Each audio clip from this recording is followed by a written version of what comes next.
Le débat, et là on le voit bien, c'est un débat éminemment politique et économique. Oui. Est-ce que ce débat ne mérite pas quelqu'un de mieux pour le défendre que Kémy Séba? On connaît, voilà, on sait que c'est quelqu'un de très controversé. Est-ce qu'il ne faudrait pas confier ce débat-là à nos dirigeants, aux dirigeants africains, à des économistes sérieux, que quelqu'un comme Kémy Séba aussi controversé? Cette interrogation, je la trouve bizarroïde. Et vous n'êtes pas la première. Je sais, en tant que journaliste, c'est en fonction de ce que vous entendez ici et là que vous posez cette question exprès. Kémy Séba est bien placé pour susciter ce débat. Vous savez, je vais vous donner la phrase de la pensée de Frantz Fanon, qui disait dans Peau noire et masque blanc, chaque génération, dans une relative opacité, doit découvrir sa mission, la remplir ou la trahir.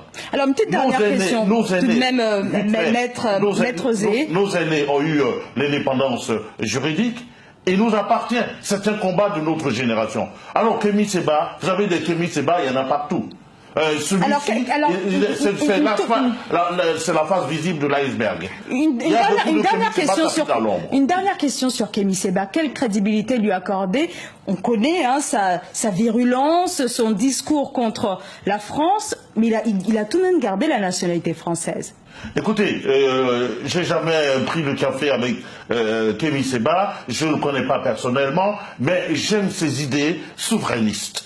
Mais est-ce que n'est-ce pas un peu contradictoire voilà, de lutter contre la France avec un discours extrêmement vigoureux, etc. et d'un autre côté garder la nationalité? C'est comme si vous reprochiez, paix à son âme, à Frantz Fanon, celui-là qui était français aussi, martiniquais, et qui a fait la guerre d'Algérie aux côtés du FLN. Mais il ne jouait certainement pas, il n'avait pas les mêmes idéologies. On parle de Kémy Séba, quelqu'un qui était, je ne sais pas s'il l'a encore, mais en tout cas il était très proche de l'extrême droite française. Qui ça? Kémy Séba.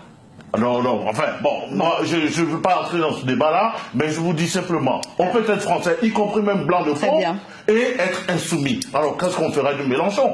Mélenchon, qui est français, blanc de peau, et qui n'épouse pas tout à fait les thèses officielles. Alors dès que vous êtes insoumis, on vous dit vous êtes contre la France. Non, c'est pas tout à fait la même chose. Il se bat pour ses idées, il se bat pour faire avancer une certaine idée souverainiste du continent africain, ce jeune homme. Très bien. Maître Sied Zé, merci d'avoir répondu à nos questions ce soir. Alors, juste un petit dernier mot pour vous dire, sans vouloir choquer qui que ce soit, si par exemple, je faisais ce geste-là.